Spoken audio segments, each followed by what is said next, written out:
Bukas mga bossing ko, October 28. Ika 7 months na wala ang anak ko.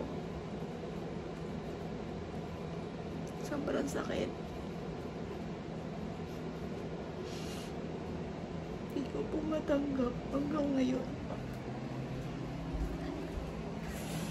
Ang sakit.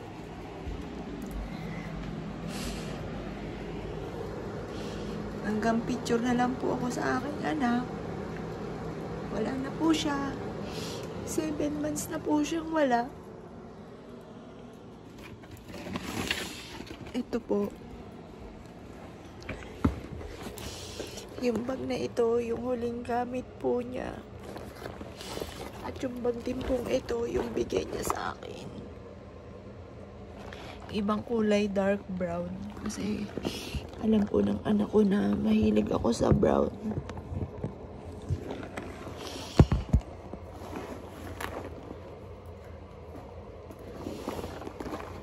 Ito po yung huli niyang gamit. Nung pumasok po siya sa school, nagpa-check up din po siya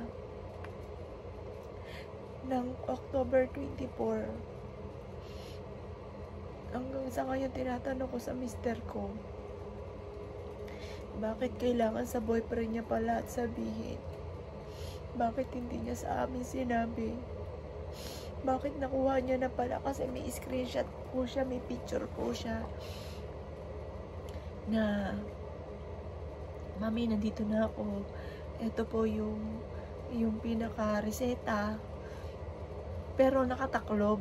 Yung pinaka-kunti lang yung nakita. Tapos tinasabi ko, anak, bumili ka muna ng gamot bago kayo umuwi sa bahay. Tapos pagdating sa bahay, anong binili niyong gamot? Sabi po niya, paracetamol lang. Sabi ko, paracetamol lang? Ang tagal-tagal mo nang dinadain yung sipon mo. Kasi sabi po niya lagi, sipon, puson, masakit daw po yung puso niya, malapit na siyang magkaroon. Yun nga po ang inaano ko. Sabi ko sa mister ko, bakit ganon? Bakit dun siya sa boyfriend niya nagsabi? Bakit hindi sa atin nagsabi? Bakit hindi siya sa atin nagsabi na ganun yung naging resulta? Bakit binaliwala niya po yun? May mga iba-ibang opinion. Ang sabi po nila, baka daw natakot. Yung ex po ni Joelyn, sabi, baka daw po natakot si Joelyn. Pero nung panaginip ko, sabi po niya sa akin, sabihin niya sa akin, nahanap lang ng buwelo. Kaso lang, inabot na po siya kasi pumasok pa siya sa school. Sabi ko nga po sa kanya noon, anak ko, nahihirapan ka na, huwag ka nang pumasok.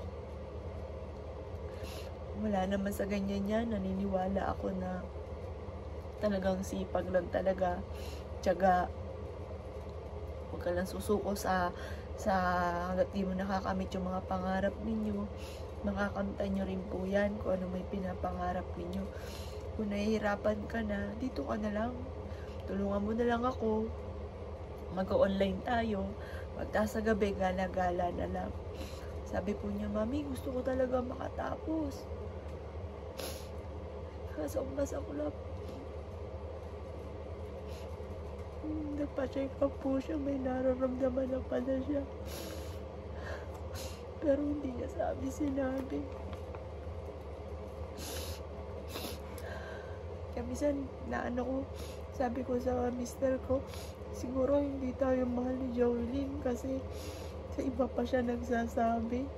Mantalang kapag kami gusto siyang bilhin, kaagad binibili namin. May pagkadamdam din po ako. Kahit na wala na po siya, nagtatanong ako sa kanya, anak, bakit ganun? Bakit hindi pa sa amin nagsabi? Bakit sa ibang tao pa? Bakit dun sa bago mo lang kakilala? Kasi 3 months pa lang naman po sila. Noong present po niya, 3 months pa lang po sila noon. Yung taong yun, hindi mo pa alam yung kaisipan. Ang inaano ko din doon, bakit yan buhay na nakataya. Kasi nakasulat po dito, yung mismong pagkawala ni Jovelyn at pinaliwanag din sa amin ng doktor yung ketoacidosis.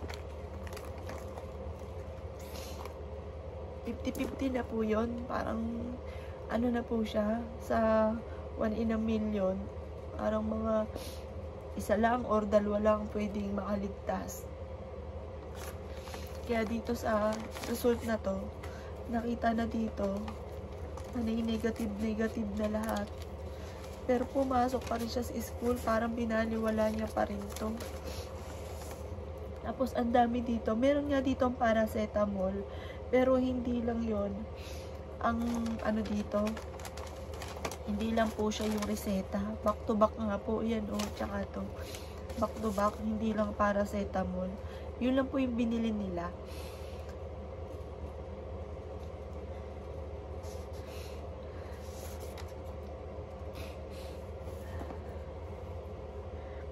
Pero kahit mag-iiyak ako, sisihin ko siya, sisihin ko sarili ko, or kung sino man yung tao na nakakaalam ito. Wala na, hindi na maibabalik yung anak ko. Hindi lang ako sanay mga bossing na wala yung anak ko. Kasi hindi po siya lumaki mga bossing ko na nagko-commute. Hatid sundo po namin yan, namamasada po yung daddy niya. Tapos sasama ko sa pagsundo. Inikutan po namin yan yung hindi pa po nagbibideo po noon. Yung anak kong bunso at saka si Jovelyn, si Justine at saka si Jovelyn. Pag po, halimbawa sa umaga, basta lagi po ako nandun sa school, susunduin na sila. Hindi po kami sanay na kami po'y umuusap pa ng ibang tao para lang sunduin sila. Hindi po kami sanay na ganun. Billing ko nga po sa anak ko, anak, pag may nagsabi sa'yo na pinapasundo ka, huwag kang maniniwala. Sabi nila, hindi talaga kami maniniwala kasi kahit kailan naman po, wala yung pinasuyo or umarkila or umusap kami ng magsiservice sa kanila. Hindi po ganun. Kahit kailan. Lumaki po sila ng ganun na kami po talaga yung sumusundo. Tapos lumaki rin po sila, tabi-tabi kami sa higaan. Tapos lumaki po yan, ako pa nagpapaligo. Hanggang ngayon si Justin ako nagpapaligo, ganyan din po kay Jovelyn. Yung bang tipo nagkaroon na lang ng hiya kasi dalaga na po siya. Saka lang po siya hindi nagpaligo, pero dati ako pa nagpapaligo po dyan. Kahit na nagkaroon na siya ng buhok sa kilikili, naging dalaga na po siya hanggang sa dumating na yung punto na sabi niya, Mami, siya na lang daw, kaya na po niya. Tapos nakabantay ako sa may labas ng CR. Anak, nagtoothbrush ka bang mabuti? Naghugas ka ba ng mabuti? Ng kilikili mo? Sinabon mo bang mabuti? Yung ganun. Kasi talagang, kahit ngayon po si Justin, matangkad pa sa akin, may mga buhok na kilikili. Ako pa rin nagpapaligo po doon. Ganun din po si Jovelyn. Hindi po kami talaga, hindi ako sanay na nag-aral po siya sa malayo, yung ganun, na sumama siya sa mga kaibigan niya, nag-commute po sila, sumakay ng jeep, kami ng jeep, magkasama kami ng anak ko, sinundo ko siya sa school, nag 1 to 3 pa nga po kami noon, alam po ni Jovelyn, sabi ko, anak, wala tayong pamasahe. Minsan, pag wala na talaga, naglalakad lang kami, pero isang beses wala kaming pamasahe, nasubukan na yun ni Jovelyn. Sabi ko, anak, wagka sinita tayo ng jeep na driver, diretso ka na lang, huwag mo na lang pansinin. Ayun. Pero sa awa naman po ng Diyos, kasama ko yung anak ko, hindi kami nasita. Kasi minsan din nakalimutan din. Ito naman nakalimutan. May pamasahe, nakalimutan. Kwento kami na kwentuhan ng mister ko. Hanggang sumigaw yung driver, sabi, ang galing, sumakay pero hindi nagbayad. Ganun. So ko lang, hindi pala tayo nagbayad. Yung ganun mga bossing. May pagkakataong kaming ganun. Isang beses nangyari po yun. Pero yung iba, wala talagang pamasahe mga boss. Ayun. Kaya sobrang hindi kami sanay ng ganun. Dumating din yung punto na wala kaming pambili na alam po niya, yung mga diskarte ko. Sabihin ko sa kapatid ko, wala ang pogi-pogi mo, wala kaming ganito, baka pwedeng magsabi sa'yo ng ganon. Yung mga ganon, tapos sasabihin namin, amin na lang to, yung mga ganon. Or kaya pag minsan hindi naman siya pumayag, sabi ko, anak, sige, kunin natin niya yung mga ganon. Tapos nagtitingin na lang kami ng anak ko, tapos nagtatawanan kami. Kasi sa tito naman po niya yun. Or kaya sa kapatid ko po. Yung mga ganon. Kaya minsan, alam niya, pag halimbawa ngumiti po ako, sabi niya, Mami, okay na. Nasabi mo na kay tito. Mami, okay na. Nasabi mo na kay tita. Sabi ko, oo, okay na anak. Yung mga ganon. Bakit ganon, Joey? Bakit mo kami iniwan ng maaga? Bakit lalo naagapan ka namin? Sabi ko nga po sa doktor noon, Dok, gawin niyo po lahat para sa aking anak. Magbabayad po ako. Ang sagot sa akin ng doktor, kahit magbayad po kayo, wala na tayo magagawa sa anak ninyo. Sobrang ng sakit. Kahit po 7 months na ni Joey, hindi pa rin ako sanay nung wala si Joey. Siya po yung lagi ko sinasabihan ng lahat. Siya yung lahat ng kinukwentuhan ko. Hindi ko lang matanggap bakit yung tungkol sa kalusugan po niya.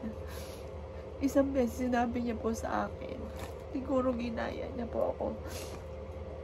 Sabi niya sa akin, Mami, bakit hindi ka sakitin? Sabi ko, anak, kasi hindi ko nga po alam kung nagka-COVID po ako kasi sobra po yung ginawa ko noon, tapos nalalagnat ako, may trangkaso po ako. Pero ang ginagawa ko, naglalaba ako, talaga naglilinis ako, magpapapawis po ako, ganun. Hindi ko iniinda. Siguro, sinabi po niya, kasi sabi ko sa kanya, anak, hindi ko iniinda. Kahit may nararamdaman ako, tuloy lang ako. Pero umiinom ako ng gamot po noon by Jessie. Hindi ko, parang sa isipan ko, baka ginagaya niya po ako dahil, yun ang sabi ko sa kanya, kasi ganun po yung ginagawa ko. Pero yung eto, may result na po siya. Alam niya kung ano yung sakit niya.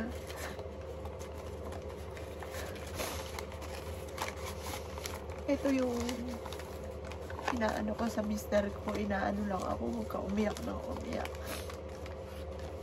Kasi nandiyan pa si Justin, pag nakikita ka, nanulungkot yun. Kaya tanong ko sa mister ko, bakit si Joey sa ibang tao pa nagsabi? Bakit hindi pa sa atin na lang? Kasi sa kanya, pag may gusto siya, kagaya po nito, papatahi po siya. Kahit marami kami ginagawa pagdating sa anak. Umaalis po kami kahit nga po gabing-gabi na gusto niya kumain ng mag-ramen po. Hanap pa kami kung saan kami pwedeng kumain ng ramen, yung mga ganun. Tapos pagdating sa kalusugan,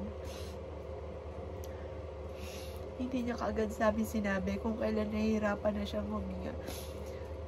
Kung kailan nakadumi na po siya. Kung kailan nakapagsuka na po siya, sa kanya sa amin sinabi. Ang nasasama po ng loob ko. Bakit yung tao pinagsabihan niya, hindi man sa amin sinabi? Bakit nagpahatid pa ito hanggang Cavite? Bakit ganun? Ba't nagpahatid pa siya doon? Alam niya, nahirapan na huminga at halos 12 kasi po yun, nung nag-text po na nahihirapan daw huminga, gusto na umuwi. Pero nagpahatid pa rin siya, alas 8 na ng gabi, nakauwi ang anak ko. Tapos yun, nahihirapan na po siyang huminga. Nagpamasahe po siya kay daddy sa likod kasi si daddy yung magaling magmasahe.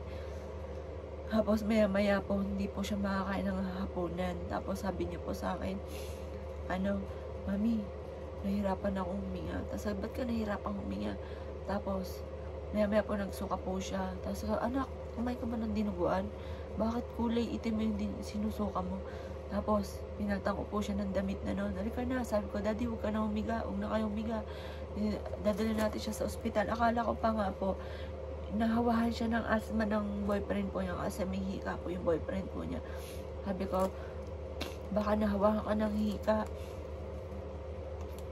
ng boyfriend mo. Kasi, yun, wala talaga kaming idea na tukol dito sa may mga antibiotic pa na pinabibili. Sana binili namin to, mga bossing. Tapos sabi ng mister ko, huwag ka na mag-ano kasi wala na tayong magagawa. Wala na rin naman si Joey. Ang hindi ko lang matanggap, bakit si Joey sa ibang tao pa siya nagsabi ng ng mga ano, mantalang pag may mga gusto siyang ipabili, nabibili ka agad namin. Kahit anong oras, maalis po agad kami. Mantalang itong sa kalusugan niya, binaliwala po niya. Kasi yun sa akin, yung pangyayari sa akin, hindi naman ako nagpa-check up noon. Basta by Jessic lang, by Jessic po ako, inuurasan ko. Tapos lalo kong ikinikilos, naglalaba po ako para pagpawisan ako. Lalo kong sinisipagan. Kasi once nang humiga po ako, lalo kong nilalamig, yung mga ganun. Kaya sabi ko sa kanya, kinikilos ko yan. Pero eto, kasi hindi ako nagpa-check up naman po noon. Eto siya, alam niya na, syempre, bago siya resetahan ng doktor, sasabihin na sa kanila kung ano yung result, di ba? Kung ano yung bakit kita nirestahan ng ito, ba't kailangan mga antibiotic. Sana binili. Yun lang po paracetamol lang binili po niya. Kaya yun ang malaking question mark sa akin. Bakit ganun? Bakit kailangan ilihim niya po ito? Natakot po siya. Pero hindi niya na, syempre pinaliwanag ng doktor ito sa kanya na delikado yung katayuan po niya. Bakit binaliwala niya po ito? Pero noong siya po'y nahirapang huminga, sabi ng doktor sa kanya, nag-away ba kayo ng boyfriend mo? Sino ba nakaaway mo? Sabihin mo. Tapos tinanong ko po siya, nag-away ba kayo ng boyfriend mo? Tumango po siya. Sabi, break na ba kayo? Tumango din po siya. Tapos, pinamalita ko kaagad. Sabi ko, kaya pala nagkago to si Jovelyn dahil break na pala sila ng boyfriend po niya. Tapos, maya-maya, ewan ko, parang bigla siyang nagsalita. Sabi niya, Mami, hindi pa kami break, okay kami. Yun po ang sabi po niya. Hindi kami nag-aaway. Bigla po niyang binaway. Pero pinabalita ko na kagad na nag-break na nag-away po sila. Pero ang sabi naman ng mister ko, noong araw na sinundo nila sa school si Jovelyn, hindi nag-uusap yung dalawa. Tapos si Jovelyn nakasandal lang talaga sa mismo hindi sila nag-uusap. Hanggang sa bumaba yung lalaki, naghinatid pa nga doon sa kanila.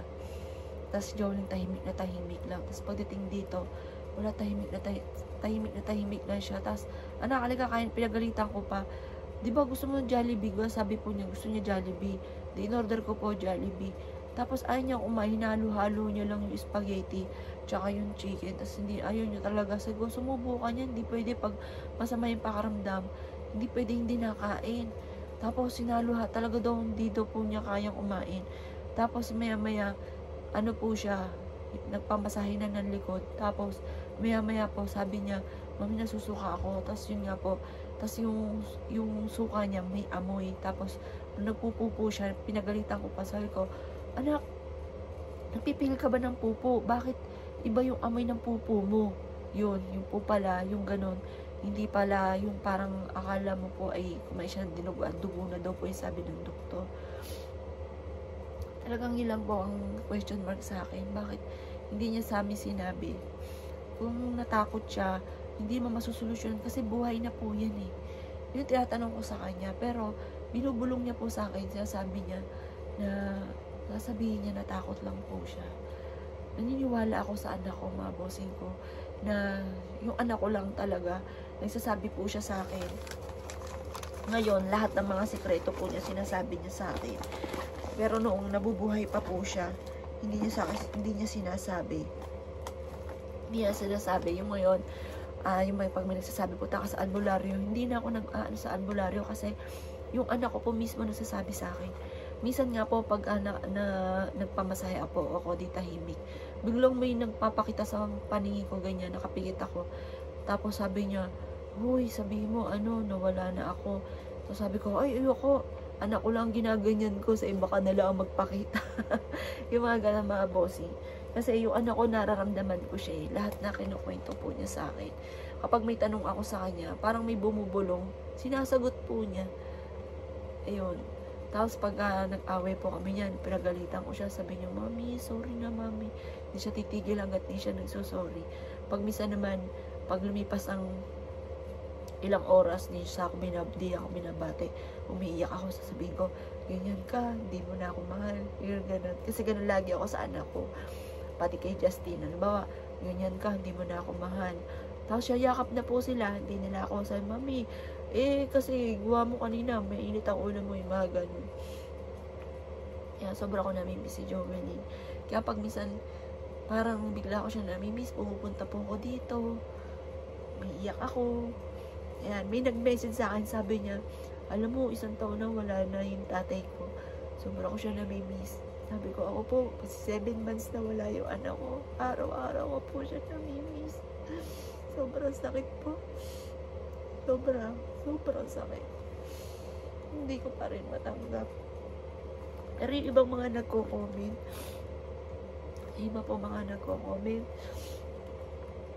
na masasakit, na hindi naman po ako nagbabasa ng comment. Yung po, sinasabi lang sa akin, may nag-comment sis ng gano'n. Hindi ko, wag nyo na pong basahin kasi di ko rin naman po siya binabasa talaga. Kasi yun naman talaga nagbablog. May basher, may mga magaganda.